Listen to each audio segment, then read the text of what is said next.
The phrase, "knowledge is power," is often attributed to him and represents his philosophy that through knowledge or science, mankind could transform himself and the world into its highest state of enlightenment. His dedication to science and learning led to the birth of England's premier scientific organization. When the Royal Society of England was formed in 1662, they named Bacon as their model and inspiration. There's a book written by Thomas Sprat, who was the first president of the Royal Society. So this goes back to the early 1700s, and he wrote a history on it. And he acknowledged there that Francis Bacon was the originator of the idea. Yet even beyond the Royal Society, 20th century historian Will Durant wrote that the whole tenor and career of British thought have followed the philosophy of Bacon, a philosophy brought to America and furthered by some of her most influential leaders. Thomas Jefferson considered Francis Bacon one of the three most important men in history, along with John Locke and Sir Isaac Newton. It is even said that Jefferson believed he was fulfilling Bacon's dream for a new Atlantis by founding the United States. As a result, nearly all Baconians credit Bacon with the founding of America. This painting, once owned by Baconian author Marie Bauer Hall, shows the North American continent with the spirit of Bacon rising from the midst. Above his head is the all-seeing eye of Horus in the midst of a triangle, while upon his cloak is the rose and cross, the symbol of his Rosicrucians. Despite these things, little is mentioned about Lord Bacon in the history books of America. There are no states, cities, towns, or schools named after him, which begs the question, other than Benjamin Franklin and Thomas Jefferson, which of the founding fathers did he really influence? Which of those founding fathers were most influenced by Bacon's work? I would suggest it was all those who were Freemasons. Well, I think probably all the first presidents of America who were Freemasons, you could say, were influenced by him because of the influence that went into Freemasonry, but by Bacon. But I expect some were more influenced than others, or more inspired than others, and some may not even have known that Bacon was behind it all, in the sense of an inspirer. But maybe they all did. I mean, they were pretty intelligent men.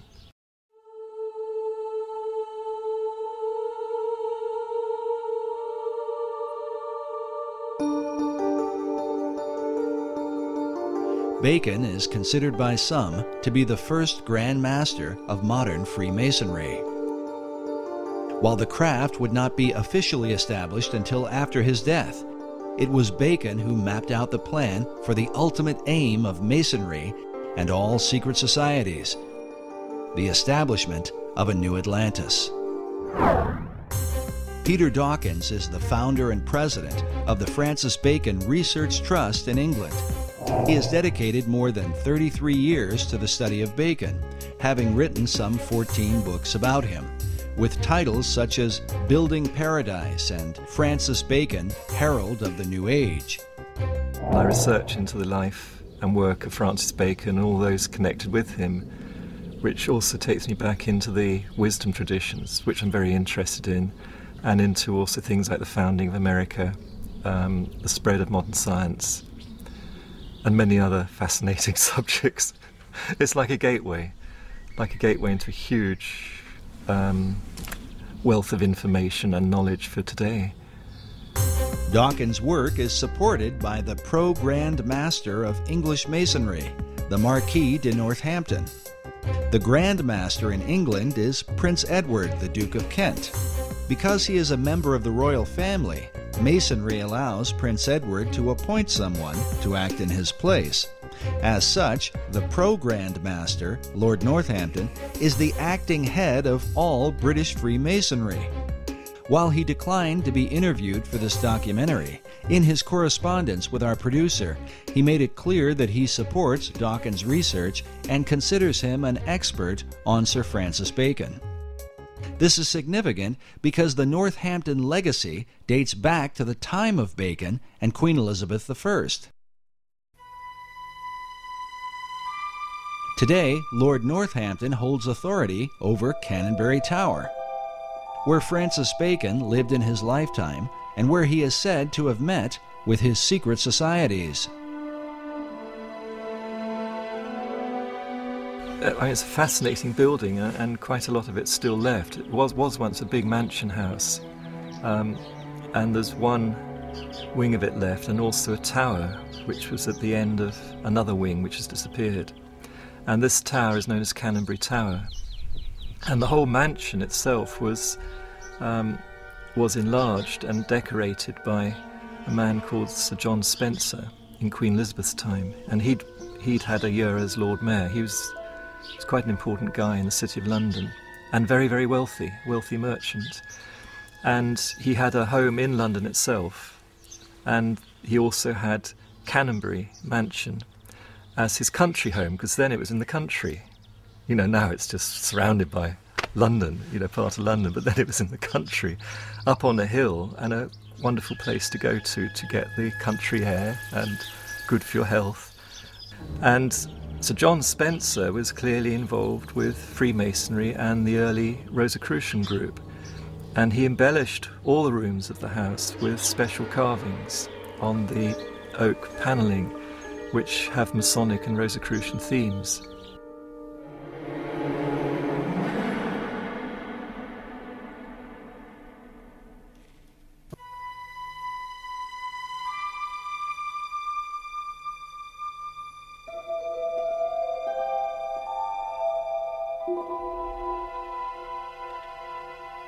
And particularly the fireplaces are done very, very carefully and specially. But the Compton and Spencer rooms still have the original carved panelling in, and the carved fireplaces, full of Masonic and Rosicrucian themes. That was done by Sir John Spencer, and the carvings are dated around about 1598 to 1601, that period. Well, eventually the house was taken over by Francis Bacon when he was made Lord Keeper of the Great Seal and then Lord Chancellor, and he rented the house for the rest of his life. And it's during this time that what's called the Invisible College was founded, and many other things were done, and he's known to have carried out scientific experiments there. And it's quite clear too that the house was the perfect meeting place for his Rosicrucian group. It was a headquarters outside London. It was private in those days. It could be well protected out of prying eyes. This labor of pursuing knowledge in secret represents Bacon's belief and method of working. In his New Atlantis, he wrote of a society that observed all things, but was known by no one. The symbolism of Bacon's home at Canonbury Tower, with all its mystery, supports the mystical view of the man, held by Dawkins himself. Well, using sort of Eastern terms, I'd say he was a master, but what in India they call a real master. But he was here in Europe, in the UK, or in England at that time. And he was just an extraordinary being. I actually think that he was the one that Paracelsus made the prophecy about, called Elias the Artist, referring to Elijah. And in tradition, Elijah is said to come again and again to prepare people for the coming of the Messiah, or coming of the Christ, which has many different interpretations. And Bacon himself called himself the herald of the New Age, which is the title of Elijah. The question posed by critics of Baconian theology is, what Christ did Bacon come to herald? Was it the Christ of the Bible, or the Christ of Masonry and the ancient mystery religion? In the ancient mysteries, a trinity is also recognized and is represented by a symbol that is little talked about, but one that some believe stands at the heart of all the Masonic tradition. It is known as the 47th proposition of Euclid, or the Pythagorean theorem. Manly P. Hall illustrates and explains the occult symbolism of this theorem in his book, The Secret Teachings of All Ages. According to Hall, the right triangle represents this trinity. The perpendicular side symbolizes the masculine or divine father, while the base represents the feminine or divine mother.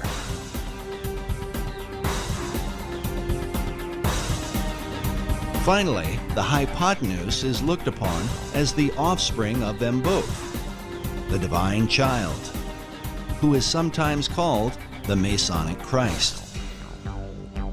Was this what Bacon came to herald? A Christ that delivers man through knowledge or science? According to Peter Dawkins, Bacon's desire was to deliver mankind from the fall he had suffered in the Garden of Eden, to restore him to paradise through what he called the 6 days' work. So he always believed that as man was made in the image of God, as the Bible says, therefore we should imitate what God does. All his work imitates what he's learnt from the Bible and from the interpretations of the Bible.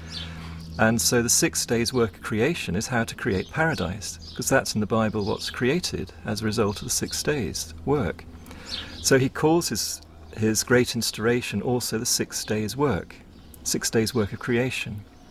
And it's all planned out according to what he understood about what those 6 days or stages of creation can mean when interpreted into the human role, what human beings can do.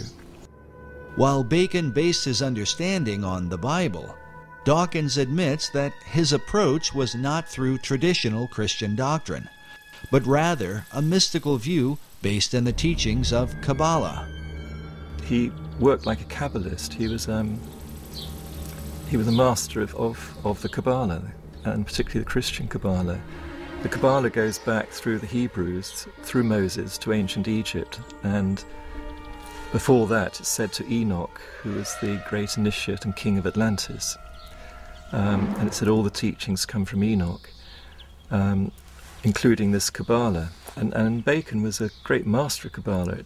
His whole work is based on Kabbalistic principles.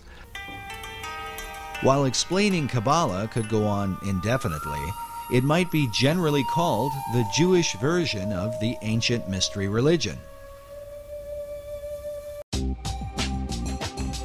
In the modern world, Kabbalah has gained popularity among celebrities and is practiced by Barbra Streisand, Mick Jagger, Roseanne Barr, Britney Spears, Jeff Goldblum, Elizabeth Taylor, Paris Hilton, Demi Moore, Winona Ryder, and of course Madonna, who has become a principal spokesman, much to the objection of some traditional Jews.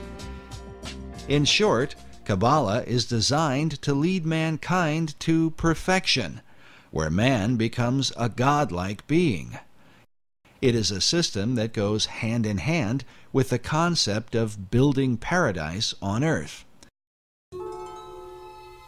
Sir Francis Bacon, the great Kabbalist, believed that the pursuit of science, or knowledge, was the way to achieve this great work. Most schoolboys used to know who Francis Bacon was and what he contributed to our knowledge today, and it was the method of science. Well, his first most public and fundamental effect he had was to form the basis of modern science, which is the experimental method. So he promoted what Socrates had also promoted, which was to not just think in your mind and argue, through arguments and so on, which is an Aristotelian method, but actually go out and look what is there in reality, in nature, and study nature and derive your thoughts and ideas from that and base experiments on that to see if they work. Then if they work and if they're useful and they're proved useful over a length of time, then you might consider you've got perhaps a bit of truth, and then you build on that. Well, up to Bacon's time, most of what one could call science, which was not really properly existing as such, except in the mystery schools, in all university, academia and so on, was just producing arguments after arguments. You see, up until Bacon's day, it was the church that was in control, and in fact the church was in control up until about the 1800s. So the church was in control, but the church hierarchy wasn't necessarily pure Christian. There was a lot of people that were there because they could handle 3 or 4 languages and they had great intellect, but were they Christians? Real Christians? No, likely they were not. They knew their scripture, of course, but they were operating by the world system, and so the world system corrupted them. This corruption extended to their powers of discernment. While the Bible teaches that men should prove all things, many church academics in the Middle Ages trusted in an unsound method of deductive reasoning based upon a faulty understanding of the Scriptures.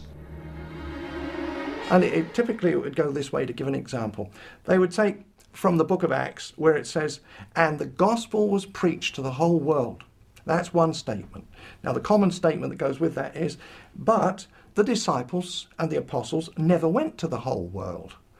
And therefore you could deduce from those 2 statements that, well, there were no people on the other side of the world to preach to. You see, well, obviously were, because the explorers found there were people in Australia and Tasmania. Years later they found that. So there were other people on the other side of the world. So you see, they got the wrong deduction using that method of deduction. And that's what Francis Bacon pointed out. He said there's so much nonsense. And so Bacon set out to establish a scientific method, one by which mankind might achieve all knowledge. Through this method, Bacon sought to bring forth a light that would eventually disclose and bring into sight all that is most hidden and secret in the universe. But first, he would have to find a way to overcome the stubborn traditions employed by the academics of his day, who would rather debate than examine. Bacon gives a great example in exasperation. When he was at university, he saw that there were professors and students spent 3 or 4 years debating how many teeth a horse has. Nobody went out to actually count them, They just wasted all that time debating how many teeth a horse has. So he saw that as fruitless, wasn't producing anything good or useful, and humanity just was not evolving, and there's so many people in poverty and sickness. So he wanted to relieve that poverty and sickness and get us towards a future paradise, a world paradise, not just for the England, but for the world. So he really started the whole principles of modern science, which is this experimental method. And then he had a formula to start with the basics, the physical world, which is physics, physical laws, and then work upwards towards metaphysics and so on. He couldn't talk too openly when it got to metaphysics because it landed him in trouble with the religions of the time, who were at war with each other. So he had to do that in a more careful way, more veiled way. But right about it he did.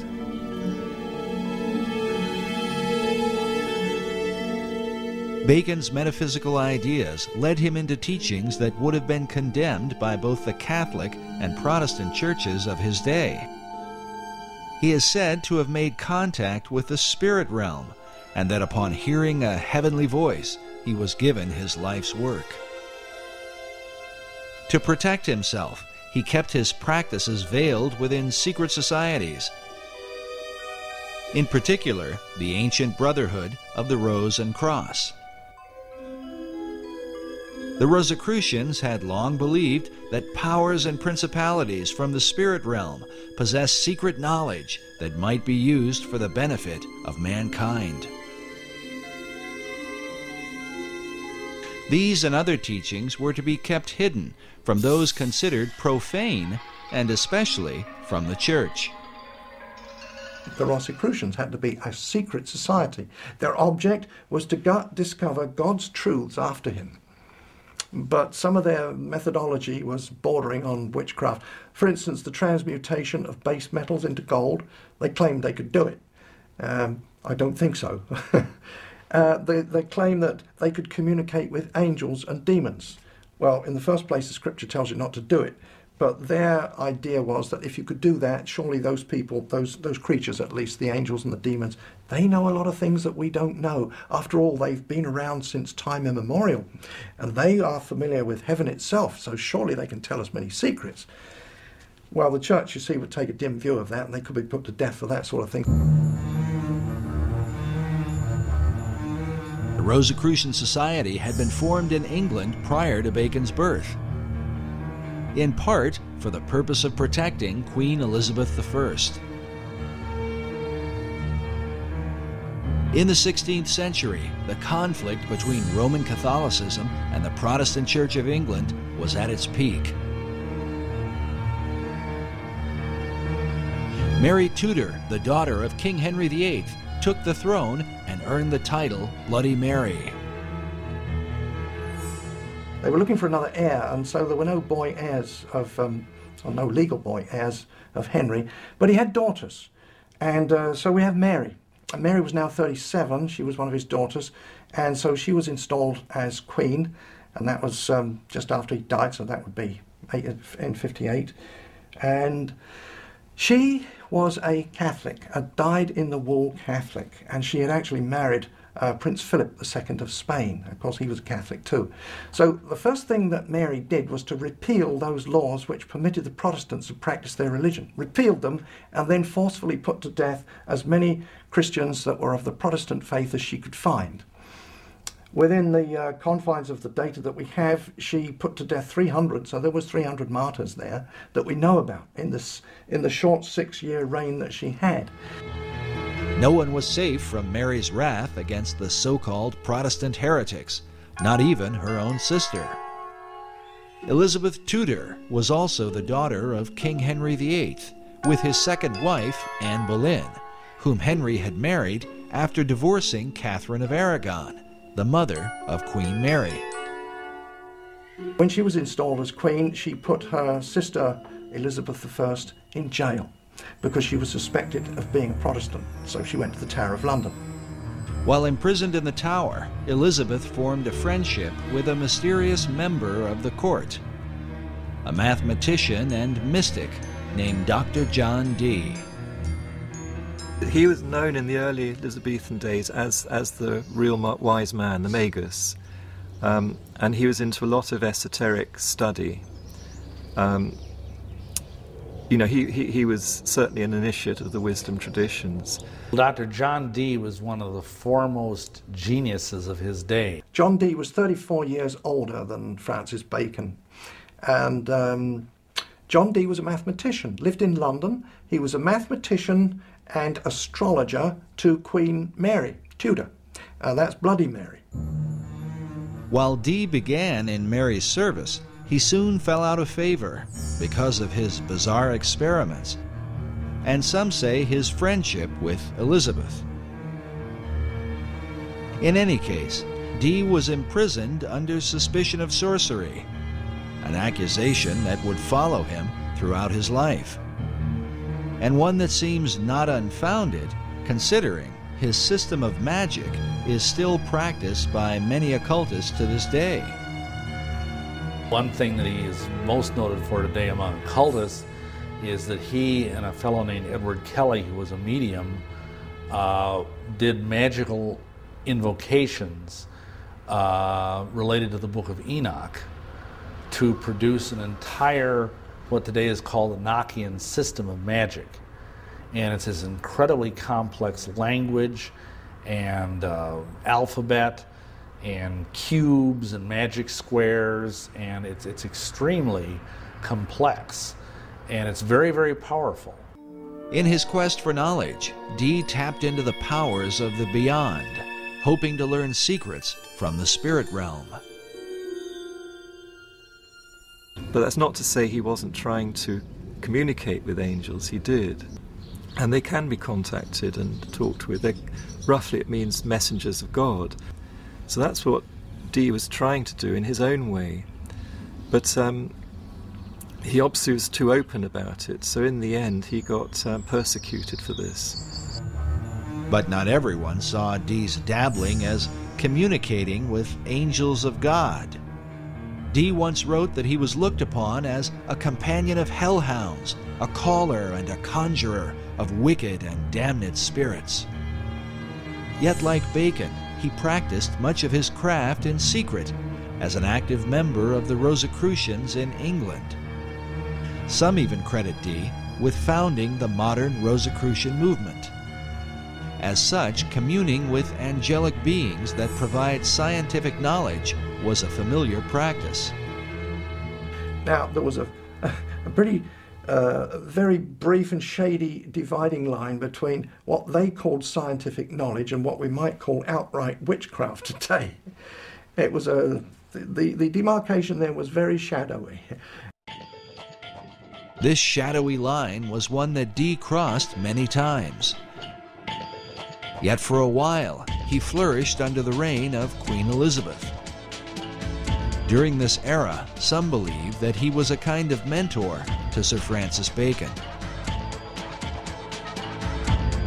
Well, we know from Dee's diary that Bacon made one visit, at least, to Dr. John Dee's home at Mortlake.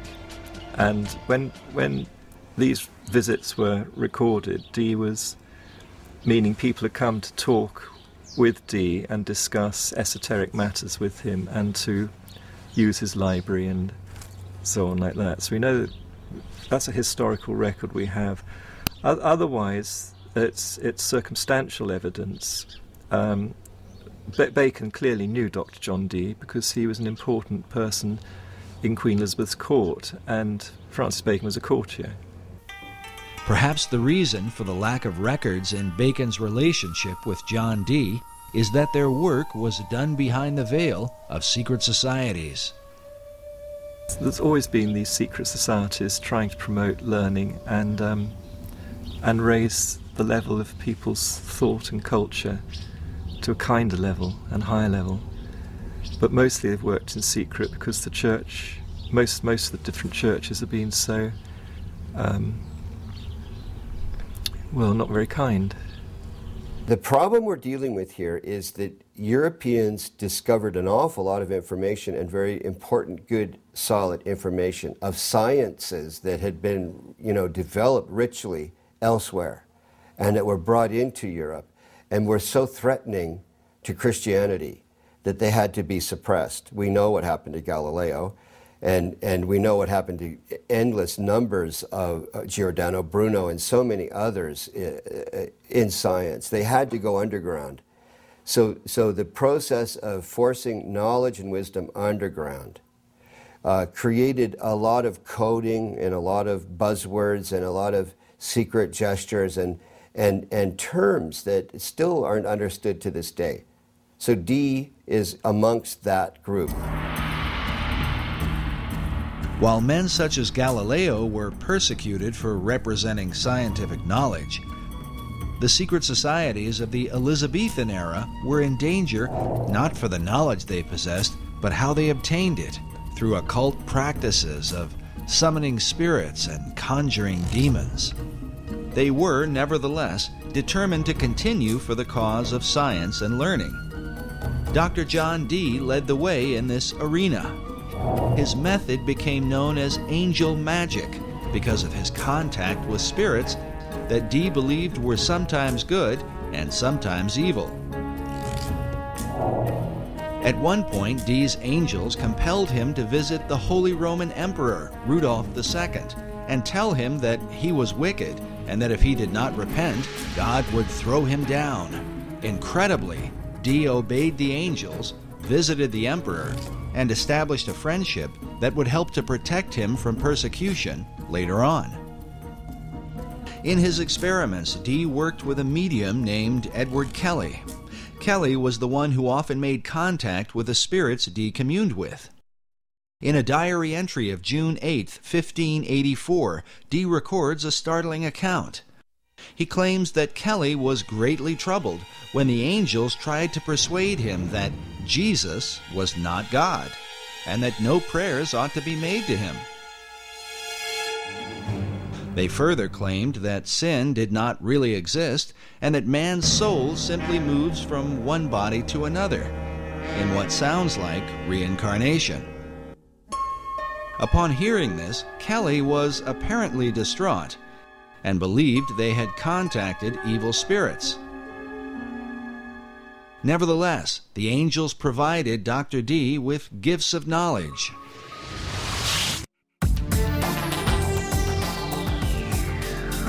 Dee was the first to apply Euclidean geometry to navigation. He built the instruments for and trained the first great navigators. He is credited with coining the word Britannia, or Britain, and his influence laid the foundation for what would become the British Empire. He made his own maps and is said to have charted the northeast and northwest passages in his attempts to increase the wealth of England by gaining access to the New World. And believe it or not, the New World has been secretly influenced by his example. John Dee is considered the original wizard. He was the inspiration for the character of Prospero in Shakespeare's The Tempest, and for Christopher Marlowe's Dr. Faustus. In the modern world, Dee was the role model for J.K. Rowling's Albus Dumbledore in the Harry Potter books, the character of Gandalf in Tolkien's Lord of the Rings, and even Ian Fleming's James Bond. Few people know that John Dee was the original Agent 007 in Her Majesty's Secret Service. Ian Fleming got the idea for his designation 007 for James Bond from the fact that that was how John Dee would sign his correspondence when he was overseas working as a spy for Queen Elizabeth. He would always sign his name 007.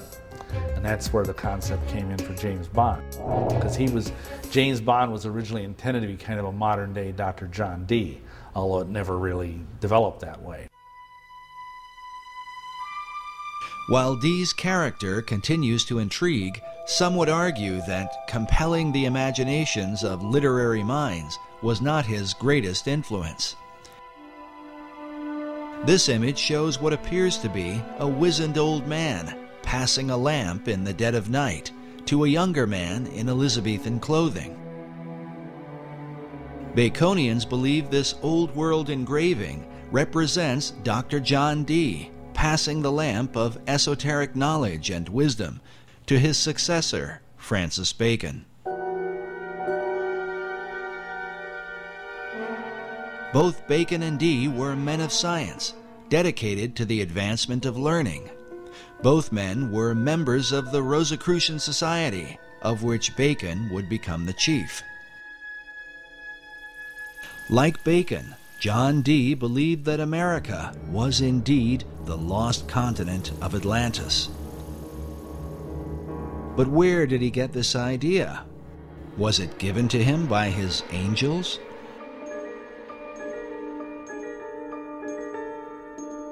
And did he pass this concept on to Francis Bacon?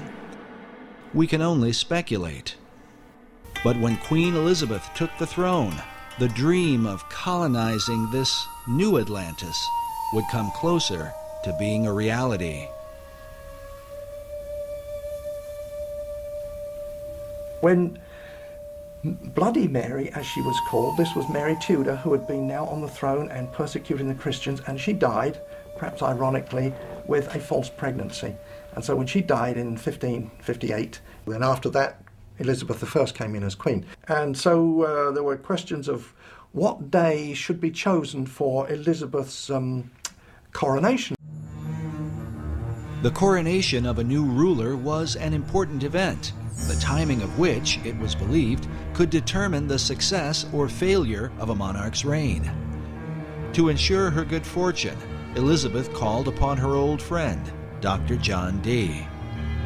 He was the Queen's astrologer too. He computed the date for her to be crowned. Astrology in those days didn't mean necessarily what we understand it to mean today. There were some odd things about it, but there was a study of the stars, that we would call today astronomy.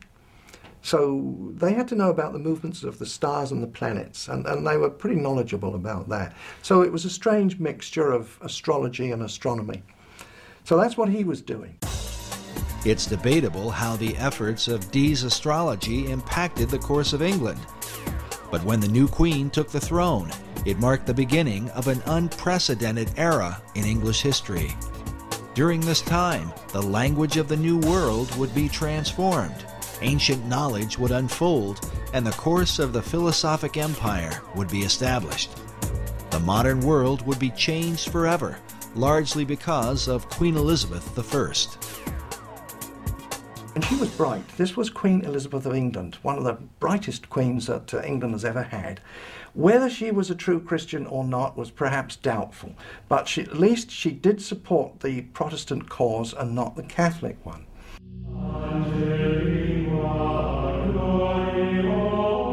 The Queen's Protestant faith made her immediate enemies in Rome.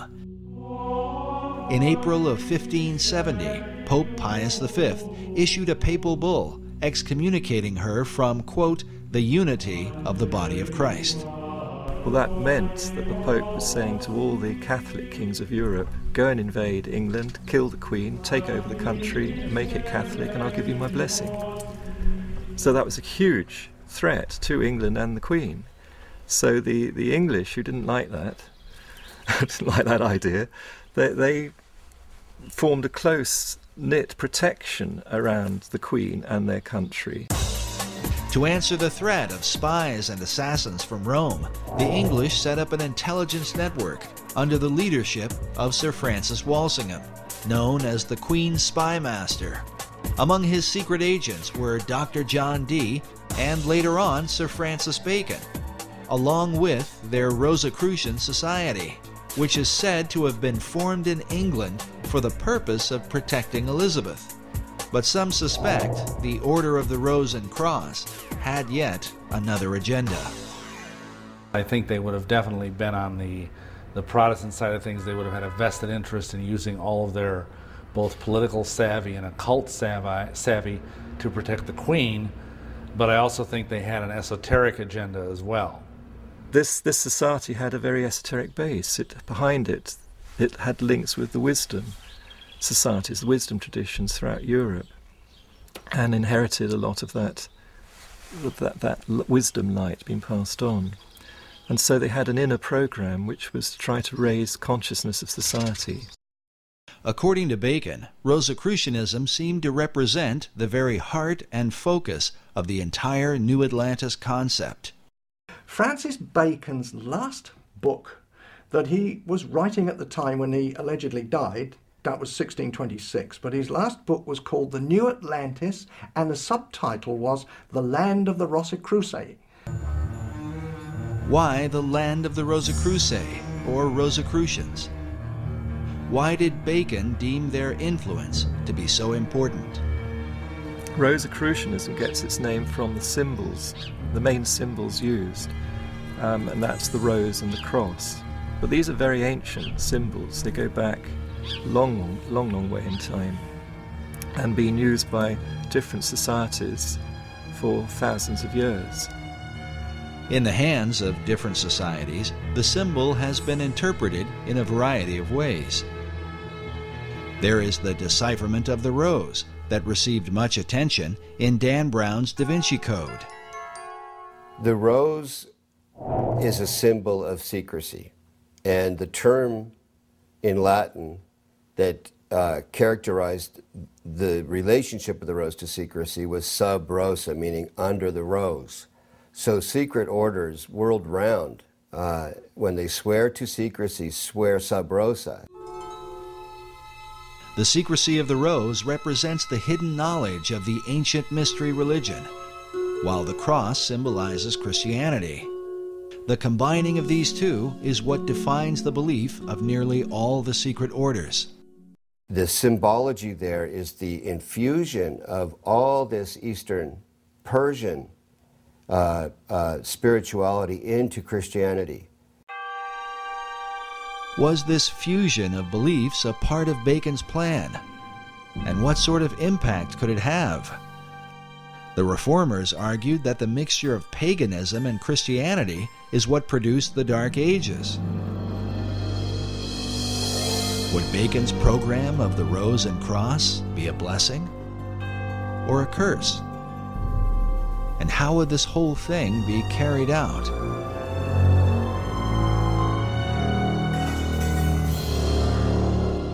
When one follows the Rosicrucian trail, John Dee was a very, very key influence in the historical Rosicrucians, and some say even the founder of it, the first president of it. But at some point, the presidency was given over to Francis Bacon. And he was in charge of the Rosicrucians, not just in England, but it spread right through Europe. And was following Bacon's particular programme. And outwardly Bacon called his programme the advancement of proficience of learning. This advancement of learning represented Bacon's desire to transform the world through knowledge.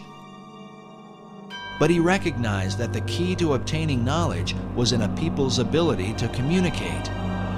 As such, Bacon worked to reform the English language in ways never before realized. And it is a bit strange that the English language, as crude as it was in the time of Bacon's youth, by the time he died, it was becoming one of the most refined languages. But in England at that time, the English was dreadful. It was garbled with all kinds of different dialects, because if you think about it, England was made up of the Saxons, the Danes, the Gauls who had invaded, they were the Frenchmen, and they had a whole mixture of languages. So very often one Englishman could not communicate with another.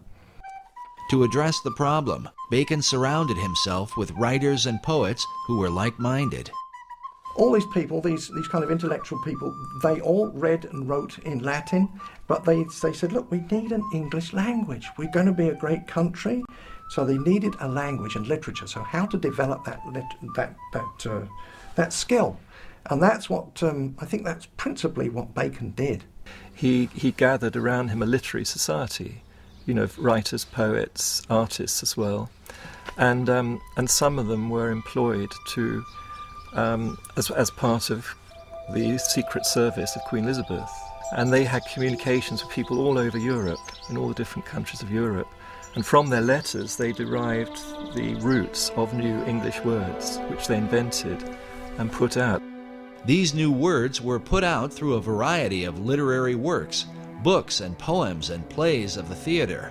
Bacon's circle of writers and poets were largely responsible for the explosion of English literature during the Elizabethan era. They included such notable authors as Ben Jonson, Christopher Marlowe, Sir Walter Raleigh, and Edmund Spenser, to name a few. In addition, Bacon was dedicated to bringing the sacred knowledge of the ancient world to English-speaking people, knowledge otherwise kept hidden by the barriers of language. When he died, and subsequent to that, they've culled together at least 2,000 books. Not books that he wrote, because obviously one man couldn't write that number, but he had what he called a scriptorium. These were scribes who he paid to write for him. When he was the Lord High Chancellor of England, he had wealth, and he used to pay the scriptorium, these scribes, and he paid people to translate the classic books, Homer's Iliad, all the old Greek, the Roman classics, and all those classics, Livy, translate them all into English and put them in books. It turns out too that Bacon had a printing press. He had a factory with using brass plates for printing. That was his own thing. Nobody knew about that until rather recently. But nevertheless, there were 2,000 works that we know of that passed through his hands in one way or another to give literacy to the English public. Printing presses to make these books available to many people at a cheap price. But Bacon's purpose and that of his literary society was to prepare the people of the old world to colonize the land of the new. As the term colonization scheme suggests, the launching of Bacon's plan for America was not by chance, but by design. It could be said that his great scheme began at an early age, perhaps when he was sent by Queen Elizabeth I to the court of France, where he was inspired by the example of the French poets.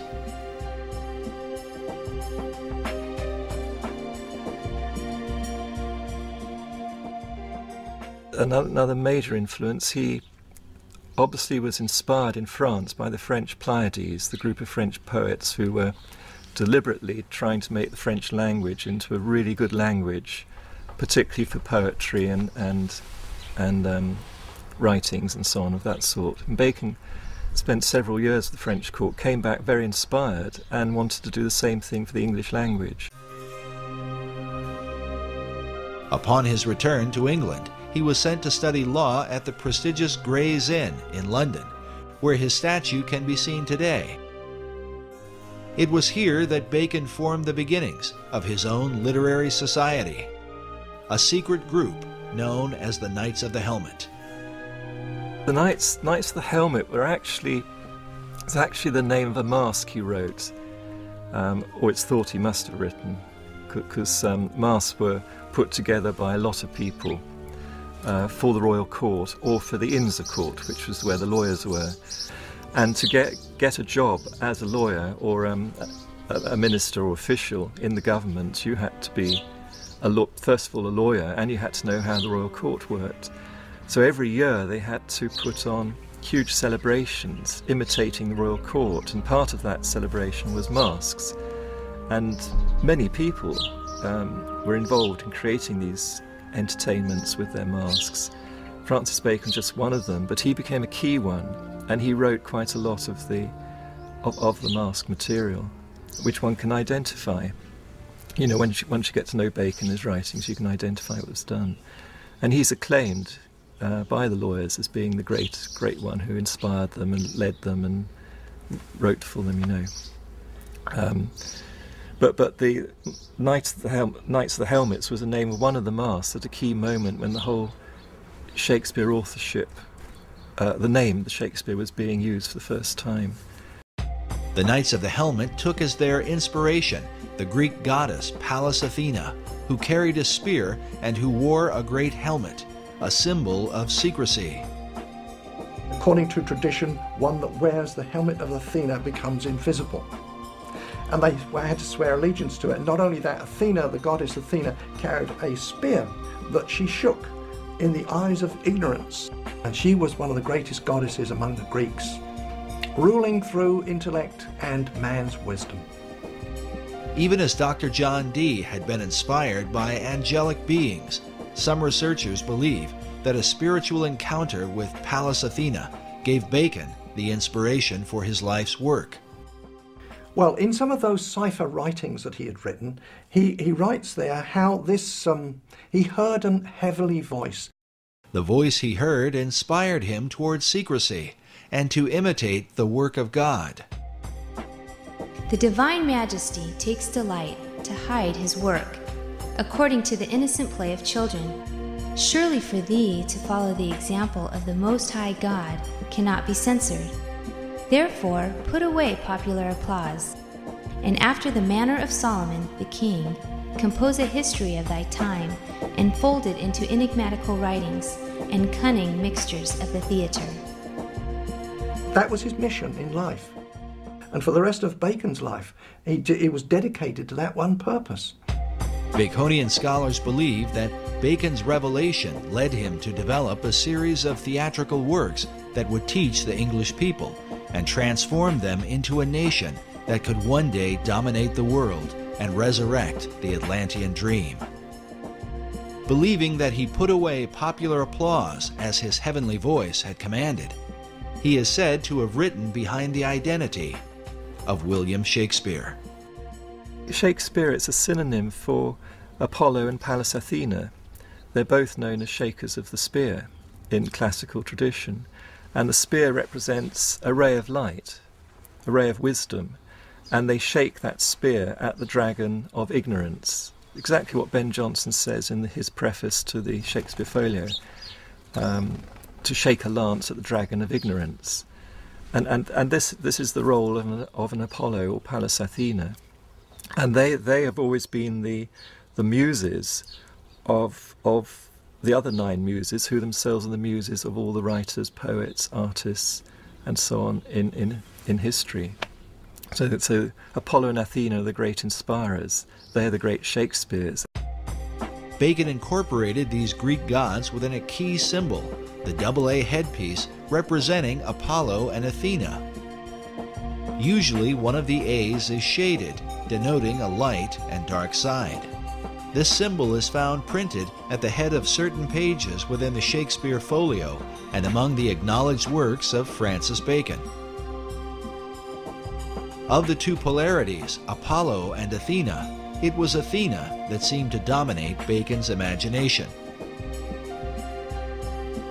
Pallas Athena was, she shook her spear at the eyes of ignorance. So she was the spear shaker. Now, she's always been known as the spear shaker. That was long before the time of Bacon. Back to the Greeks, the spear shaker. So he took that name, spear shaker, and just turned it around to make it Shakespeare. And it used to be written with a hyphen, and then it became one word, Shakespeare, as the name of the playwright for those Shakespearean plays. But what of the real William Shakespeare, the Stratford man whose name has been revered for nearly 500 years? His writings have been attributed to a number of other authors, including the playwright Christopher Marlowe, Edward de Vere, the 17th Earl of Oxford, and even Queen Elizabeth herself. But Sir Francis Bacon seems to lead the pack of would-be bards, with well over 200 books, essays, and pamphlets on the subject, many of which insist he is the real and true Shakespeare. Meanwhile, Baconian scholars argue that the Stratford man simply lacked the experience and education to have written the works that bear his name. There is a mystery, because when you look at the plays, everything that's in them and what lies behind them in terms of experience, knowledge, and so on like that's expressed through the plays, and the philosophy in the plays, and so on like that, they do not match up with what we know of the life of the actor. In fact, the life of the actor is quite well known. There's quite a lot of research been done on William Shakespeare Stratford, so a lot is known about his life, and none of it matches up what you can deduce from the author from the plays themselves. In fact, the more we find out about the life of the actor, the worse it gets. Here you have a guy who is barely literate enough to make a mark, much less write his name. His mark was only existent in 5 documents. There's not a single letter either from him or to him by any of his contemporaries. How can this guy have written the greatest literary works in the history of the world? It just didn't happen. Whoever's the author certainly knew about certain things happening abroad in the royal courts, in France, in Italy, and in Spain. Not only taught the workings of the court, but the intrigues as well, and who would know that? Certainly not a play actor like the William Shakespeare. There's no way that man could have known the intrigues that went on inside the court. But Francis Bacon did. He was well familiar with it. He was brought up in the court. You can't just say, oh, genius did it all. It's impossible for genius alone to do that. You've got to have all that background experience, knowledge, and so on, to get something like the Shakespeare plays. There's even a quote from one of the justices, one of the English justices, that it's clear that from the Shakespeare writings that the author had to be an attorney, because there is not a single legal error contained in any of them. The author writes naturally as if he's a lawyer. It doesn't just put in legal terms here and there just to suit the story. It just legal terms and the whole legal jargon just rolls off him absolutely naturally, as if he's used to living in that environment all the time. Well, that doesn't fit the actor from Stratford. There's just no way the historic William Shakespeare could have written these plays. There's only one person who could possibly be the author of those plays, which is Francis Bacon. Yet wouldn't the colossal size of all the plays, poems, and sonnets be too much for Bacon himself to complete, especially while becoming a lawyer, launching modern science, and writing the many other works attributed to him? This could be where the Knights of the Helmet took part, as evidence suggests that the plays may have been the collective effort of Bacon's literary society. We know from historical records that Bacon actually had a literary group around him. Some of them were actually paid, employed by him, and others just did it voluntarily. A big group. Why? Why did he do that? You don't employ a lot of people, all writers, poets, artists, and as well as cipher experts and so on. You don't employ them for nothing.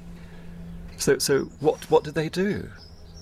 And then you get the answer, the Shakespeare plays, because scholars have found out there's been other contributions in the plays from other poets and so on, have all put a little bit in here and there. And then you find that they were either associated with or employed by Bacon. In that group, they're all part of this one group.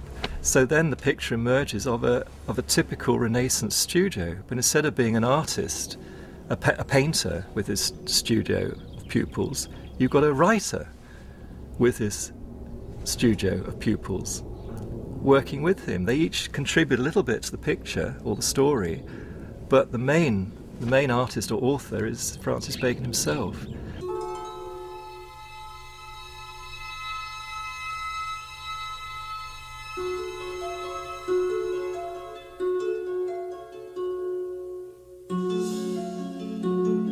But in the town of Stratford-upon-Avon, people come from all over the world to view the birthplace of the man considered to be the greatest literary mind of all time. In Stratford, they hold a strong view against the suggestion that Shakespeare was anyone but himself.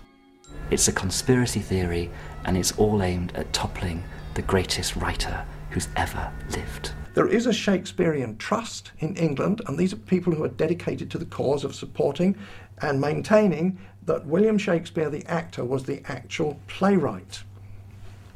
I think it's highly unlikely. Dr. Paul Edmondson is the head of education at the Shakespeare Birthplace Trust in Stratford-upon-Avon. In this debate, he is known as a Stratfordian, not just because of where he lives, but because of his traditional view of Shakespeare. The Stratfordians are considered the academic adversaries of Baconians. We asked Dr. Edmondson to comment on the Bacon-Shakespeare theory. It first occurred in 1785. A vicar just outside Stratford got to the age of 80, and then there's some report of him burning the papers that he'd been working on, as if in his later years he just kind of renounced any theory that he had about Bacon. It was taken up in 1856 by, what a surprise, Delia Bacon, no descendant, but she wanted to prove that Bacon wrote the plays. She even went as far as having herself locked in Holy Trinity Church to dig up the grave of Shakespeare, convinced that some manuscripts would have been inside the grave saying, "I did not write the plays, it was Bacon instead." And she didn't get as far as digging up the corpse of Shakespeare, and later she went mad after the publication of her book. But her book was groundbreaking. She had good support from Nathaniel Hawthorne, Mark Twain. She knew literary figures in the States. Mark Twain was certainly convinced that the historic William Shakespeare did not write the Shakespeare plays, and this is a guy. How can you deny his conclusions? He had the money to investigate it. He had the time to investigate it. He's not known as a crackpot in any other venue.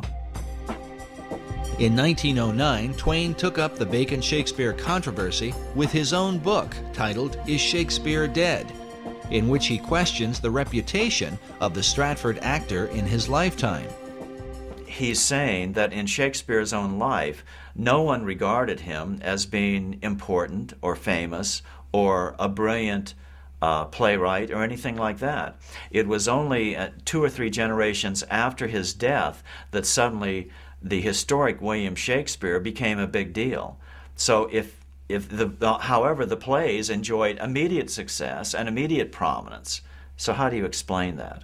That's simply not true. There's all sorts of evidence that he died and that he was remembered after his death. First of all, there's the very significant memorial bust in Holy Trinity Church, which not only is an early likeness of Shakespeare to give us a sense of what the man actually looked like, but it also mentions him as a great writer. On the inscription of the monument, "See living art," but page to serve his wit. I'm paraphrasing there, but it mentions living art and looking at the page rather than the monument, which is an echo of, or prefigures possibly, the commendatory verse of Ben Jonson, Shakespeare's friend and contemporary playwright, at the front of the first folio. The first folio is the first time Shakespeare's works are gathered together after his death by his friends. That's crucial.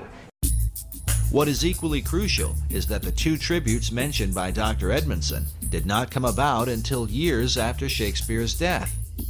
Other great writers of the time, like poet Ben Jonson, were given more immediate recognition within months of their passing.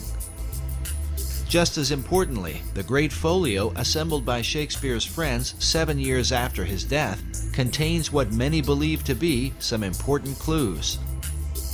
19th century author W.F.C. Wigston referred to William Shakespeare as Phantom Captain Shakespeare, the Rosicrucian Mask. This may have been partly due to the world-famous Droeshout portrait that appears on the front of the original Great Folio of 1623. Note the presence of a line extending from the jawline of Shakespeare to the bottom of his left ear, as if to suggest the face were simply a mask. If this seems far-fetched, consider the dedication which appears beside it, written by poet Ben Jonson, a friend of both Shakespeare and Sir Francis Bacon. With a rather mysterious twist, Jonson concludes with the words, "Reader, look not on his picture, but his book." Why would Ben Jonson point the reader away from the face of Shakespeare and compel men to look upon the book instead? A dedication that seems to parallel the monument at Holy Trinity Church. On the inscription of the monument, "See living art," but paid to serve his wit. I'm paraphrasing there, but it mentions living art and looking at the page rather than the monument. Are these allusions made by the men who knew the real William Shakespeare, that he was simply a mask or front man for Francis Bacon? Bacon paid him off to go and keep his mouth shut. The monument at Holy Trinity Church refers to the page that serves Shakespeare's wit. But when one looks upon the page beneath his hand, it turns out to be blank. Some Baconians believe this is a secret code, alerting the reader that the Stratford man himself wrote nothing. The empty page is said to match the empty expression on the face of Shakespeare, who Baconians argue could barely write his name. It's actually a big embarrassment to, you could say, the academic fraternity that believe the actor wrote the plays. The question of Shakespeare's literacy is often mentioned because of the few known signatures he left behind. As one writer puts it, the scrawling, uncertain method of their execution stamps Shakespeare as unfamiliar with the use of a pen. Perhaps a modern equivalent of this is to say, how good is your signature on your credit card? How good is your signature when you sign your name in a shop or on a bank transaction or whatever? There are several signatures which survive of Shakespeare. How good would you like them to be? While Baconians argue that Shakespeare lacked experience, Edmondson points out that, as the son of a glove maker, he was uniquely qualified. There's lots of references to different kinds of leather. For example, Feste's line in Act 3, Scene 1 of Twelfth Night about someone's wit being like a cheverel glove. Cheverel, as the son of a glove maker, Shakespeare would have known, is a kind of kid skin which stretches and stretches and stretches when you're making the gloves. It's a very soft, supple material to work with. And here you have it immersed in the wordplay of one of Shakespeare's clowns. Francis Bacon knew nothing about different kinds of leather, I would suggest. Actually, you could turn this whole thing on its head and say that Shakespeare wrote bacon, which is something that a lot of people don't suggest, because why bother to do it that way around? One of the problems is the Shakespearean trust is that while these objections come up to William Shakespeare being the author of the plays, they refuse to investigate the contrary evidence which has been put forward to them. They refuse to look into it. They refuse to look into the cipher codes that Bacon incorporated in the first folios, for instance. Bacon uses this cipher in the Shakespeare work and his own, and in the work under his own name. But he also, in doing that, signs his name and the name of the Rosicrucian fraternity. This code system of writing he used all his entire life. The examination of the cipher codes in Shakespeare's plays have filled hundreds of books and essays over the last few centuries. But perhaps the most specific evidence are the presence of Baconian and Rosicrucian emblems in the Great Folio of 1623 and in earlier works by Shakespeare. Bacon's light A and dark A symbol appears, representing the two Shakespeares, Apollo and Athena. Meanwhile, this Rosicrucian emblem, featuring the god Pan, is found prominently throughout the work. Other mystical headpieces with Rosicrucian symbolism are found both in the Shakespeare Folio of 1623 and in works openly published by Sir Francis Bacon. The varied symbols and ciphers clearly mark the presence of Bacon and his Rosicrucian fraternity, while to what extent they were involved in the writing of the plays remains a matter of debate. But perhaps the most compelling evidence is that the works of Shakespeare helped to accomplish exactly what Bacon and his Knights of the Helmet set out to achieve. While the numbers vary, the plays are said to have developed some 20,000 words for the English language, with some words being created, older words being revived, and current words being used in new ways. Could the actor from Stratford, with a limited education, have accomplished this coincidentally? The Shakespeare controversy was illustrated quite clearly by Masonic author Manly P. Hall in his book, The Secret Teachings of All Ages, where he reveals the veiled purpose behind the writing of the plays. He says, Sir Francis Bacon, the Rosicrucian initiate, wrote into the Shakespearean plays the secret teachings of the fraternity of the Rose and Cross, and the true rituals of the Masonic order. The Bacon-Shakespeare controversy involves the most profound aspects of science, religion, and ethics. He who solves its mystery may yet find therein the key to the supposedly lost wisdom of antiquity. The lost wisdom that Hall refers to is said to have begun in ancient Atlantis.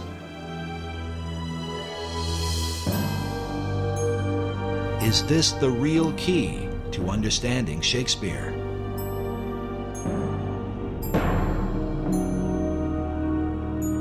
Incredibly, it may be said that the plays themselves represent the whole confusion of America's foundation. For while Shakespeare contains a clear representation of Christianity, with some 1,200 biblical references, along with them are plays with openly pagan and magical themes.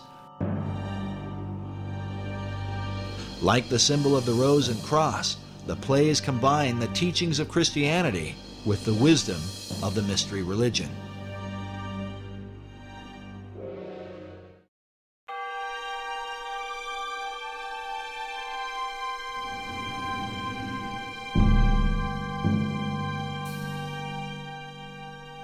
The purpose in blending religions in this way might have been to avoid the wars and conflicts that have afflicted men over the centuries.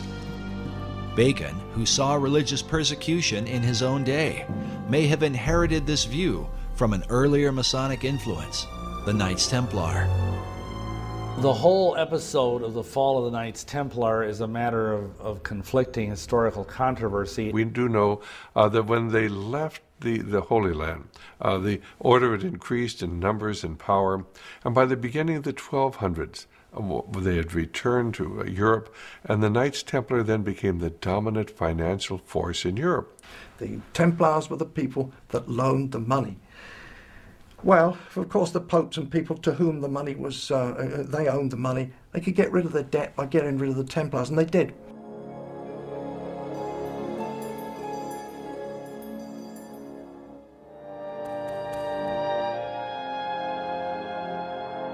But in addition to the issue of debt, the Templars were accused for embracing certain religious doctrines they had picked up during their time in the Holy Land. It is said they began to combine the teachings of Christianity with the influence of Islam and Judaism, as well as spin-off cults known as the Yazidi and the Hashashin. What people did not understand is they had adopted the teachings of the ancient esoteric religions. And they were decreed by the Pope in 1308 in Europe and 1309 in England that the Templars should be disbanded, if not hunted down and killed. Many Templars were tortured under the Inquisition and even burned at the stake for heresy. but some of them escaped. And a lot of them, I think, went underground, because by no means did the dragnet, if you will, capture all of them. A lot of them fled to Scotland. They had to go into hiding. And one of the places they found to hide was the Masonic Lodge. There's no question but that the Knights Templar are the real fulcrum of the latter development of Freemasonry. And that's not saying that Freemasonry did not pre-exist the Knights Templar. It did, as the builders, as guilds of builders throughout Europe. It is from the influence of the Knights Templar that many believe Masonry began to develop its modern philosophy. A philosophy literally carved in stone and found in one of the most intriguing monuments of the Western world. Just outside of Edinburgh, Scotland, is the Rosslyn Chapel, a place that may well provide a door to understanding Masonry, the Knights Templar, and the ancient plan for America. It very conclusively demonstrates a profound relationship between Scotland and the Templars and the Freemasons, which is not really any big revelation. But of course, the whole idea is that the three things go together. The chapel was built in the 15th century by William St. Clair.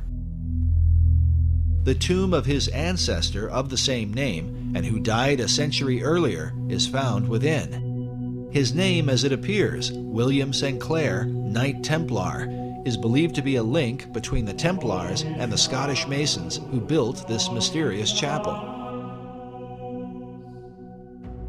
The chapel the foundation stone was laid in 1446, and it was finished about 1492. So it took 50 odd years to build.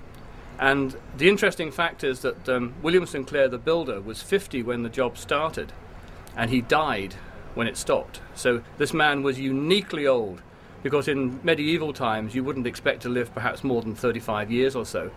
But William St. Clair was into his 90s, so he was a remarkable character all the way around. Everything about him was remarkable, including the legacy he's left us. The legacy of Rosslyn Chapel seems to be the very essence of the Templar belief and that of secret societies everywhere. The removal of all boundaries concerning world religion. As noted before, this Gnostic theme is well captured in Dan Brown's best-selling book, The Da Vinci Code, a work that has created worldwide controversy. During our visit to Rosslyn Chapel, we encountered Erwin Lutzer, author of the book, The Da Vinci Deception. Of course, as we know, Rosslyn Chapel has become famous because of the Da Vinci Code. And you have people coming from all over the world staring at its ceilings, trying to crack its codes. As we walk through it, it's very probable that the Masons who built it had a field day. They decided that they were going to combine all kinds of mythological elements along with the Bible. So you have Masonic elements in the chapel, you have some pagan elements, you have Christian elements, and they're all thrown together. Rosslyn Chapel is probably one of the most extraordinary buildings in the world. It is like a Disneyland of Masonry and Rosicrucianism. I think the chapel is an enigma. It satisfies the needs of a great number of people who come to Rosslyn for a whole raft of reasons. If you're a Knight Templar or a Freemason, if you are an American looking for some links with the New World before it was discovered, if you're a Sinclair, if you're religious or an art historian or an architectural historian, an esoteric, Rosslyn has got something for you. If you're a paganist, we have over 110 green men. Most churches will have 1 or 2 green men, but we have over 100 of them. The green man is a representation of an ancient fertility god, just one of the many pagan icons in the chapel. And so Rosslyn, not only does it offer a great many things to different people, but it also offers a mystery. The mystery, he explains, is that Rosslyn Chapel, while designed as a Christian church, is filled with so many religious symbols, a person is confused about what they are compelled to worship. It's like having a VCR. You know pretty much what it's meant to do, but you can't actually make it work properly. No one can follow the instructions. And the chapel is like that. We know it's a church. That's fair enough. But it has so many other little stories connected with it and mysteries, and the carvings are not particularly clear, and they can be interpreted one way or another. And so for everything you see in the chapel, there's probably 3 answers. And that, I think, is its great appeal. Centuries after its construction, researchers continue to question the overarching message of the chapel. What was the intent of its design? It may have had a point for the masons who made it, in the sense that there were various messages that were conveyed. Essentially, Masonry's doctrine, foundationally, and they will even say this publicly, is universalism, which is the idea that basically all religions are the same. It doesn't matter what religion you are, as long as you're sincere and devout in your beliefs, and that all men, they say, may gather at the hospitable altars of Masonry no matter what their religious belief. So, in that sense, they're very much part of pushing toward a one-world religion, and to view biblical Christianity as basically the enemy. Because biblical Christianity makes unique claims about itself that none of these other groups, the Rosicrucians, the Masons, any of these groups, will acknowledge. Some of us are convinced it's important that Christianity be held distinct from some of the elements that are found here in Rosslyn Chapel. After all, the message of Jesus Christ is very, very unique. But throughout history, you've always found those who want to blend together various ideas, various organizations, and various religions. And here at the Rosslyn Chapel, people can come and they can practically see anything that they want. But within the monument is evidence, not only of what the Templars and Masons came to believe, but perhaps a reflection of things to come. The promise of a land where one day their ancient hope might be fulfilled. For inside Rosslyn Chapel, along with the haunting imagery, is evidence of the New World prior to the discovery of Columbus. Well, there is this window which is decorated. The window frame is decorated with Indian corn or maize, and the chapel was built in the 15th century. So it is strange that Indian corn, which wasn't ever grown here, is used as a motif. The chapel was finished around 1492, the same year Columbus is thought to have come to America. This would mean the carvings would have been completed beforehand. But how did the Masons who built this chapel have knowledge of Indian corn, a crop not grown in Europe and indigenous to the New World? Who knows? There are lots of mysteries about this chapel. Another mystery is the presence of aloe cactus plants, also indigenous to America, and like the Indian corn, carved along the arches of the chapel. But even with these, academics have been skeptical. Yet a third carving, a trefoil plant, or type of clover, is said by Rosslyn Chapel director Stuart Beattie to have convinced one skeptic in particular. The trefoil plant is quite interesting. Rosslyn Chapel does have carvings of plants that we believe came from the New World before Columbus discovered America. We've had these plants investigated, and a botanist from the university had a good look at them, and he wasn't particularly convinced, as academics need to be. He wasn't 100% sure that these plants were in fact aloe cactus and sweet corn. And I think his logic was that the people who went to the New World and recorded these images on parchment brought those images back. They would have been translated to wood and then subsequently translated to stone. And it's that process which removes them from the original 2 or 3 times, which means that there are discrepancies that can build in. And so, being an academic, he was uncomfortable with these images.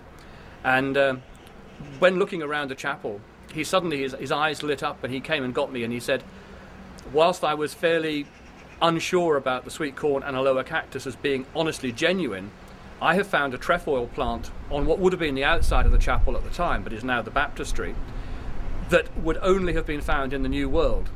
Therefore, I am much more comfortable to say that the other plants are also honest and true.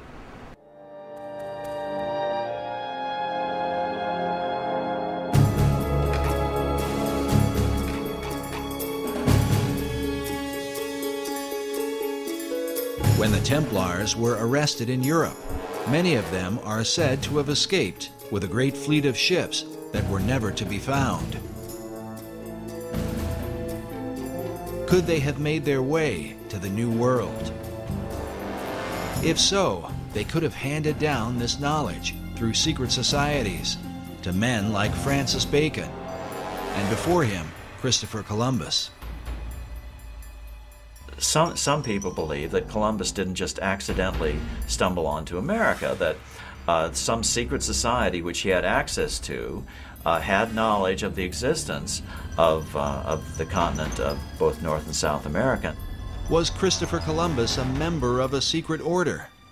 Some researchers point to this painting that depicts Columbus with his left hand in a Kabbalistic gesture, denoting the left-hand path of the initiate, meaning the path of darkness or secrecy. In addition, the ships of Columbus sailed to the New World adorned with red crosses on a white background, the symbol of the Knights Templar. Columbus's wife was the daughter of a famous Knights Templar line that passed along what are called portolands and cartographs that Columbus had direct access to. And we know that he robbed the Portuguese and brought all of those portolands to Isabella and Ferdinand.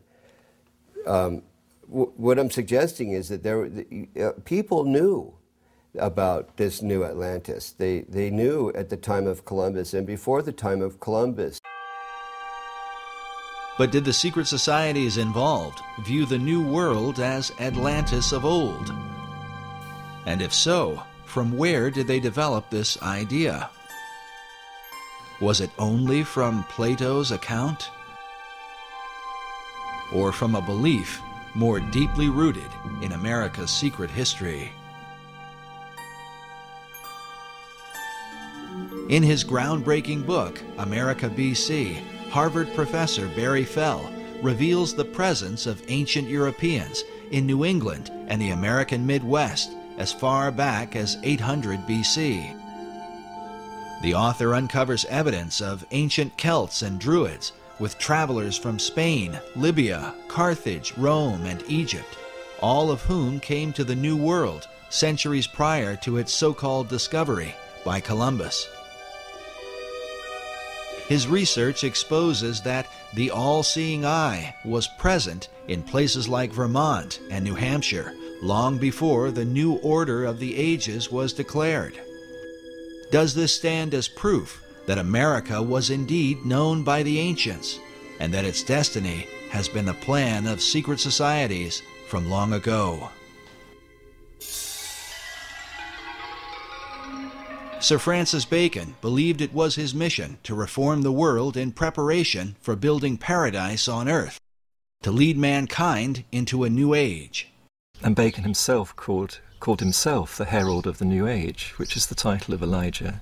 And in tradition, Elijah is said to come again and again to prepare people for the coming of the Messiah, or coming of the Christ, which has many different interpretations.